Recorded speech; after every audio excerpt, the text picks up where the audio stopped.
நியூஸ்லெக்ஸ் நேயர்களுக்கு வணக்கம். இது அரசியல் பொடிமாஸ். நான் இசை. நான் சிலம்புச்செல்வி.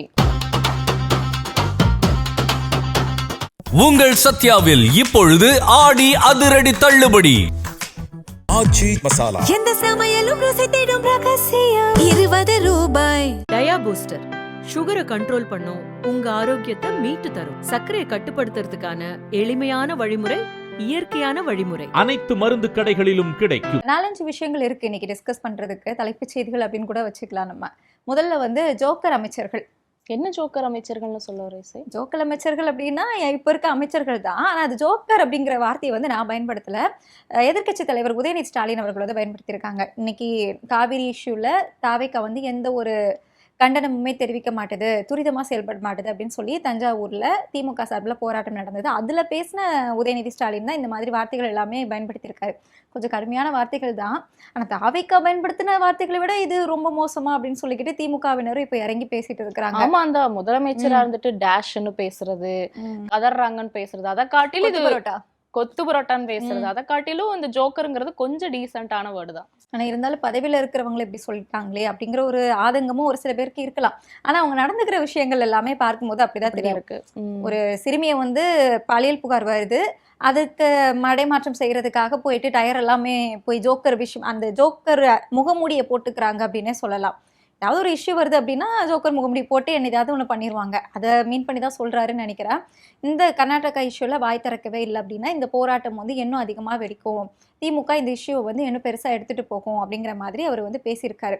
அதே நேரத்தில் இதில் பேசும்போதே இந்த கர்நாடகா இஷ்யூ பற்றி வாய் திறக்கல, 3 மாசத்துல பாஜகவை பற்றியுமே வாய் திறக்கல, பாஜக அப்படிங்கிற பேரை மட்டுமே சொல்லலை அப்படின்னு சொல்லி கண்டனங்களையுமே தெரிவிச்சிருக்காரு. அதில் முக்கியமாக நோட்டபுளாக இருந்தது ஜோக்கர் அமைச்சர்கள் அப்படிங்கிறது. அதே மாதிரி இந்த உதயநிதி ஜோக்கர் அமைச்சர்கள்னு சொல்றதுக்கு ஏத்த மாதிரி இந்த பட்ஜெட்டுக்கு அப்புறம் தாவேக்கால சில முக்கியமான அமைச்சர்களோட பதவியை பறிக்க போறாங்கன்னு அல்லது இலாக்காவை மாற்ற போறாங்கன்னு கூட தகவல் கூட வெளியாயிருக்கு. அதுலயும் பாத்துக்கிட்டீங்கன்னா குறிப்பா அந்த சரத்குமார், அமைச்சர் சரத்குமார் பொதுவெளியில போதைப் பொருள் பயன்படுத்தின மாதிரி மிகப்பெரிய போதைப் பொருள் இல்லைங்க, குழந்தைக்கு மாத்திரை கொடுத்திருக்காரு. அது மாத்திரையா இருந்தாலும் திமுக தரப்புல இருந்து சொல்லப்பட்ட குற்றச்சாட்டு என்னன்னா போதைப் பொருள் பயன்படுத்தினாங்க அப்படிங்கிற மாதிரிதான் குற்றச்சாட்டை வச்சு போராட்டம் கூட பண்ணாங்க. சோ அதனால அவரை அமைச்சர் பதவியிலிருந்து தூக்கலாம், இது பெரிய சர்ச்சையா மாறி இருக்கு, தாவேக்காவுக்கு மிகப்பெரிய கரும்புள்ளி அப்படின்னு தாவேக்கா நினைக்கிறாங்கன்னு சொல்லி அமைச்சர் சரத்குமாரை தூக்க போறதா சொல்லப்படுது. அடுத்து பாத்துக்கிட்டா நம்ம போக்குவரத்து துறை அமைச்சர் போயிட்டு பஸ் போறேன்னு கேட்டதுக்கு, தம்பி நீங்க சாப்பிட்டீங்களா? நான் சாப்பிடலப்பா, நீங்க சாப்பிட்டீங்களா? நான் சாப்பிடல. ஆமா அப்படின்னு சொல்லி பேசியிருந்தாரு. சோ இந்த மாதிரி கேட்கறது ஒண்ணு செய்யறது ஒன்னா பிரஸ் மீட் எப்படி ஹேண்டில் பண்றது கூட தெரியல அப்படின்னு சொல்லிட்டு போக்குவரத்து துறை அமைச்சர். அடுத்து பாத்துக்கிட்டீங்கன்னா நம்ம உயர்கல்வித்துறை அமைச்சர், அவருதான் பெரிய கேஸ்ல மாட்டிருந்தாரு. அதேதான் காங்கிரஸ் அமைச்சர். சோ பள்ளியில போயிட்டு ஆய்வு பண்றப்போ குழந்தைகள்கிட்ட கொஞ்சம் தகாத முறையில நடந்துகிட்டாரு. தகாத முறையில தடவி விட்டாருன்னு சொல்லுங்க. ஆமா, சோ அந்த மாதிரி கொஞ்சம் நடந்துகிட்டாரு. அது ரொம்ப சர்ச்சையாச்சு. அதனால அவரையும் பதவியில இருந்து தூக்க போறாங்க அப்படிங்கிற மாதிரி சொல்லப்பட்டது. இந்த லிஸ்ட்ல நம்ம எதிர்பார்க்காத ஒண்ணா அமைச்சர் கீர்த்தனாவை சொல்லலாம். சோ அமைச்சரா கீர்த்தனாவுமே ஒரு பள்ளியில போய் ஆய்வு பண்ணி அது பெரிய சர்ச்சையாகி அதுக்கு அவங்க நானும் கவர்மெண்ட் ஸ்கூல் ஸ்டூடெண்ட் தாண்டா அப்படின்னு முட்டு கொடுத்தாலுமே இல்ல நீங்க பண்ணது தப்புதான், பள்ளிக்கல்வித்துறை அமைச்சரே கிடையாது, தொழில்துறை அமைச்சரான்ட்டு எதுக்கு இந்த தேவையில்லாத வேலை அப்படின்னு சொல்லி அப்பயே விமர்சனம் ஆச்சு. சோ அதனால இந்த 4 அமைச்சர்களையும் அமைச்சர் பதவியிலிருந்து ஒண்ணு தூக்கலாம் அல்லது வேற இலாக்காக்கு மாற்றலாம் அப்படிங்கிற மாதிரியும் சொல்லப்படுது. சோ இந்த கீர்த்தனாக்கு உங்களுக்கு பள்ளிக்கல்வித்துறையில ஆர்வம் அதிகமா இருக்கு அப்படின்னு சொல்லிக்கிட்டு இந்த பக்கம் வேலை மாத்தலாம் போல.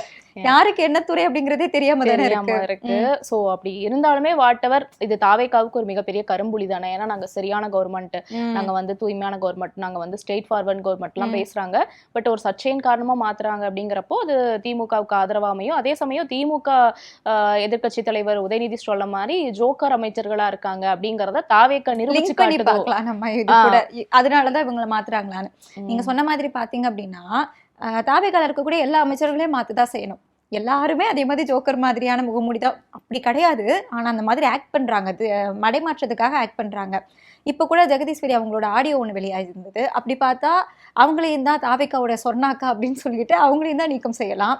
அதை தாண்டி TK பிரபு அவர்கள் கூட இன்னைக்கு ஸ்கூல்ல போயிட்டு அங்கே இருக்கக்கூடிய ஸ்டூடெண்ட்ஸை விஜய் அவர்களுடைய பாட்டு பாட சொல்லி வற்புறுத்தினார் அப்படின்னு தான் சொல்லணும். ஏன்னா குழந்தைகளா அவங்க பாடுவாங்களான்னு தெரியாது, அதை ரசித்து கேட்டுட்டு வேற இருந்தார். சுற்றி அது ஒரு ஆய்வாக பண்ணிட்டு இருந்தாரு. இப்படி பார்த்தோம் அப்படின்னா அமைச்சர்கள் எல்லாத்தையுமே மாற்றம் செய்ய வேண்டியதான். ஒட்டு மொத்தமாக ஜோக்கர் அப்படிங்கிற ஒரு பட்டத்தை வந்து இன்னைக்கு உதயநிதி அவர்கள் வந்து கொடுத்தது ஓரளவுக்கு பொருத்தமா தான் இருக்கும் போல இவங்களோட செயல்பாடுகள் எல்லாம் பார்க்கும்போது. ஆமா. சோ அதே மாதிரி இன்னொரு சைடு பாத்துக்கிட்டீங்கன்னா, நம்ம அதிமுகல ஒரு பெரிய பிரச்சனை மறுபடியும் பூதாகரமா அதிமுகவில் இருக்கு. போர்க்கொடி அப்படின்னு சொல்லிட்டு டேக்லைனே போடலாம். ஆமா. சோ அந்த மாதிரி ஒரு பெரிய பிரச்சனை போயிட்டு இருக்கு. அதுலயும் பாத்துக்கிட்டீங்கன்னா, அதுல சில முக்கியமான மூத்த அமைச்சர்கள், எக்ஸ்-எம்எல்ஏக்கள் எல்லாருமே தாவேகா பக்கம் தாவனாங்க. இது எல்லாத்துக்கும் தெரிஞ்ச கதை தான். சோ இப்ப பார்த்தா அந்த அமைச்சர்களுக்கு கூட அமைச்சரவையில இடம் கொடுக்க போறதா சொல்லியிருக்காங்க. நீங்க சொன்னீங்கல்ல ஒரு 3 பேரோட பதவி வந்து விலக்க போறாங்க அப்படின்னு சொல்லிக்கிட்டு. ஸோ அந்த லிஸ்ட்ல இந்த விஜயபாஸ்கர் ஸ்கொயர் அதுக்கப்புறம் குமாரவேல் அவர் கூட அவங்களுக்குலாம் கொடுக்கலாம் அப்படிங்கிற ஒரு செய்தியுமே இருக்கு. ஆமா ஆமா. சோ அப்படி போயிட்டு இருந்தாலுமே பட் அதிமுகல இப்ப என்ன கலர் நிலவரம் போயிட்டு இருக்கு அப்படின்னா, எஸ்பி வேலுமணி, சி.வி. சண்முகம் இவங்களே யாரு பக்கம் தாங்க இருக்காங்க அப்படிங்கிற மாதிரிதான் எல்லாரும் அவங்க எல்லாரும் ஒரே பக்கமா தான் இருக்கிறாங்க.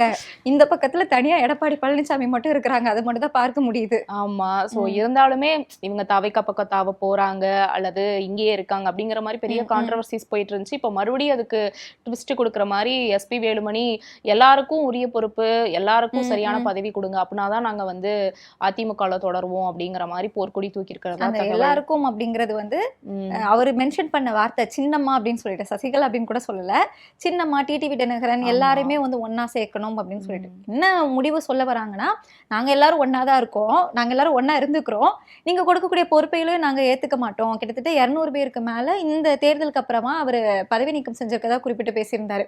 இதெல்லாம் பெரிய விஷயம். இவர் அவரோட பதவியை காப்பாத்திக்கணும் அப்படிங்கிறதுக்காக போர்க்கொடி தூக்குறவங்களெல்லாம் நீக்கம் செய்யறது அப்படிங்கிறதுமே ஒரு பொருத்தமான விஷயமா அப்படின்னு பார்த்தோம்னா அதுவுமே கிடையாது. ஸோ அந்த வகையில பார்த்தோம்னா இவரை தான் வெளியே அனுப்ப போறாங்கன்னு நினைக்கிறேன். இந்த செயற்குழு கூட்டம் கூட மறுபடியும் டிசம்பர்ல, இவருடைய பதவி காலம் டிசம்பர்ல முடிய போறதா சொல்றாங்க. ஸோ அந்த சமயத்துல பெருசா ஒரு சம்பவத்தை வந்து நம்ம எதிர்பார்க்கலாம் கண்டிப்பா. ஆமா ஆமா. சோ கண்டிப்பா பார்த்தா அப்போ எஸ்பி வேலுமணி, சி.வி. சண்முகம்லாம் மீண்டும் போர்க்கொடி தூக்கியிருக்காங்க. சோ தாவேகாவுக்கு ஜம்ப் ஆக போறாங்களா அல்லது என்ன நிலைமைங்கிறது நம்ம பொறுத்திருந்துதான் பார்க்கணும். அதிமுகவே ஜம்ப் ஆக போகுதா அப்படிங்கிறது ஒரு பெரிய கேள்விக்குறியாதான் இருக்கு. அதே சமயம் இதுக்கு முன்னாடி சொல்லியிருந்தோம் இந்த அமைச்சரவை மாற்றம் அப்படிங்கிறது. இந்த அமைச்சரவை மாற்றத்தை யாரு சொல்றாங்க அப்படின்னா தலைமை செயலாளர் சாய்குமார் அவர் தான் சொல்றாரு. சமீபத்துல விசிகாவுடைய முதன்மை செயலாளர் ஆலுஷா நவாஸ் கூட கேட்டிருந்தாங்க, எல்லாத்தையும் மாத்துறீங்களே, கடந்த 3 மாதங்கள்ல பல அதிகாரிகள் எல்லாமே மாற்றப்பட்டிருக்காங்க, ஆனா தலைமைச் செயலாளர் மட்டும் ஏன் மாற்றீங்க, சாய்குமாருக்கு மட்டும் ஏன் இவ்வளோ ப்ரிவிலேஜ் வந்து கொடுக்குறீங்கன்னு கேட்டிருந்தாங்க. அந்த சாய்குமார் கொடுத்த அறிக்கையின் அடிப்படையில் தான் இத்தனை பேரை மாற்றம் பண்றாங்களாமா.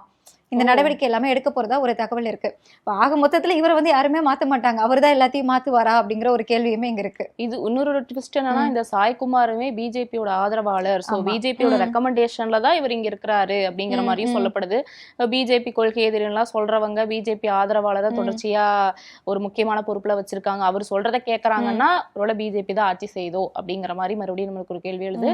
சோ இதெல்லாம் நம்ம கேள்வியை வச்சு கேட்கறவங்களுக்கே சலிச்சு போயிருந்திருக்கும். அவ்வளோ ஆதாரங்கள் வரிசையா வந்துகிட்டே இருக்கு. ஆனா அவங்க எப்பயும் போல முட்டு கொடுக்கறது என்னன்னா, எங்களுக்கு ஒரே எதிரி திமுக, அவ்வளவுதான், பாஜக பக்கம் போறதே கிடையாது. ஏன்னா இவங்களை அழிச்சிட்டோம் அப்படின்னா அப்புறம் ஒரே ஆட்களா இருப்பாங்க. அவங்க சொல்றது சரிதானே, எதிரி அப்படிங்கிறது திமுக மட்டும்தான், பேலன்ஸ் எல்லாரும் கூட்டா தானே இருக்கிறாங்க, அதை தான் அவங்க திரும்ப திரும்ப சொல்றாங்க. நம்ம தான் தப்பா புரிஞ்சுட்டு இருக்கோம், இல்ல புரியாம இருக்கிறோம். அப்ப கொள்கை எதிரி அப்படிங்கறதெல்லாம் சும்மா வாயில தான் போல இருக்கு.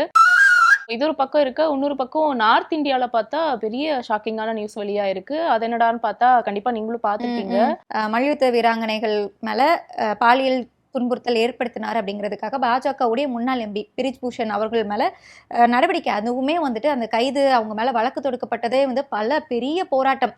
சாக்ஷி கூட இறங்கி வினோத், வினேஷ், சாக்ஷி அவங்க எல்லாருமே வந்து மிகப்பெரிய போராட்டம், ராத்திரி பகல்னு பார்க்காம அந்த மல்யுத்த வீரர்கள் எல்லாமே போராட்டம் நடத்தி அதுக்கப்புறமா அது வந்து சர்வதேச அளவில் சர்ச்சையாகி அதுக்கப்புறம் தான் வந்து நீதிமன்றமே, உச்ச நீதிமன்றமே ஒரு உத்தரவு கொடுக்குறாங்க, இவங்க மேலே நீங்கள் வழக்கு தொடுக்கணும் அப்படின்னு சொல்லிட்டு. ஒரு 4 பிரிவு கீழே, அதுலேயும் குறிப்பாக போக்சோ வழக்கு கூட அவர் மேலே போடப்பட்டிருந்தது.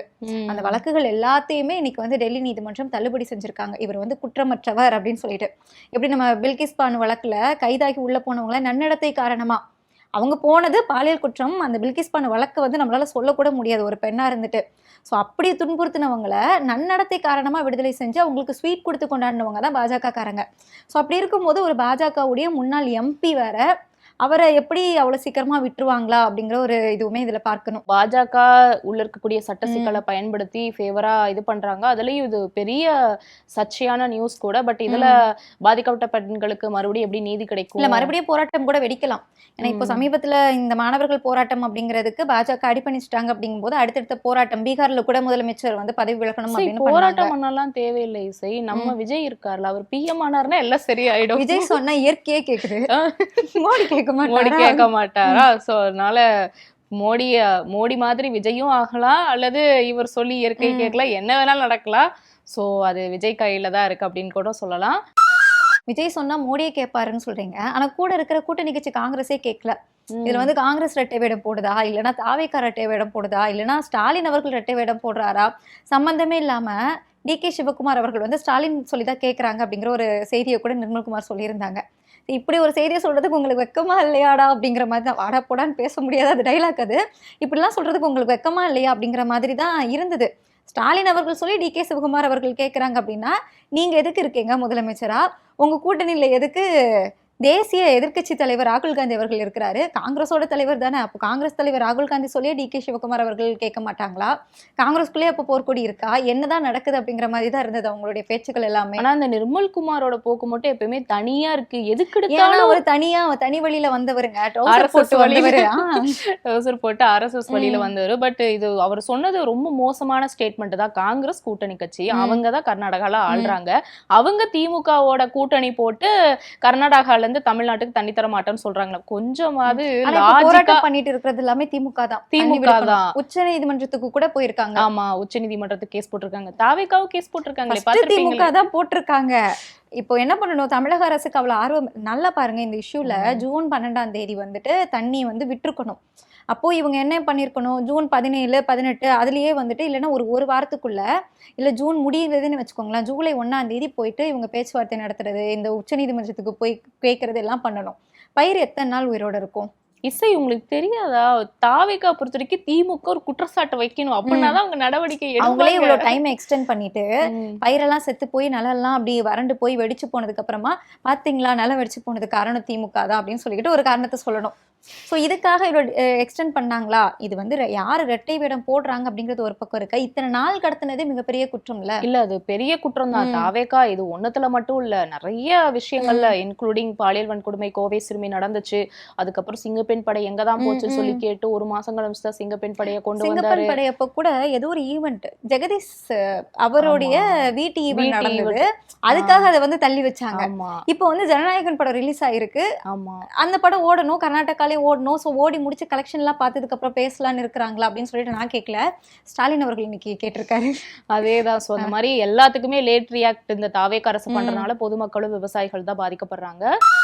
அதே சமயம் இப்போ திமுகவோட எம்எல்ஏ மார்க்கண்டேயன் ரிலீஸ் பண்ணப்பட்டிருக்காரு. அதுவும் எந்த அடிப்படையிலனா, நீங்க வந்து சைன் போட்டு போகணும், இப்போ சட்டமன்ற கூட்டத்தொடர் வருது, அதனால நீங்க வந்து போய்க்கோங்கன்னு சொல்லி ஜாமீன் அடிப்படையில வந்து அவரை ரிலீஸ் பண்ணியிருக்காங்க. ஸோ இப்படி அதாவது அவதூறு பேசுறாரு அப்படிங்கிறதுக்காக இத்தனை நாள் வந்து நீதிமன்ற காவல்ல வச்சதே மிகப்பெரிய விஷயம். இப்படி இதுக்கு முன்னாடி நடந்ததே இல்லை எனக்கு தெரிஞ்சு. நான் வந்து அரசியலை பார்க்க ஆரம்பிச்சதுக்கு அப்புறமா எனக்கு தெரிஞ்சு நடக்கல.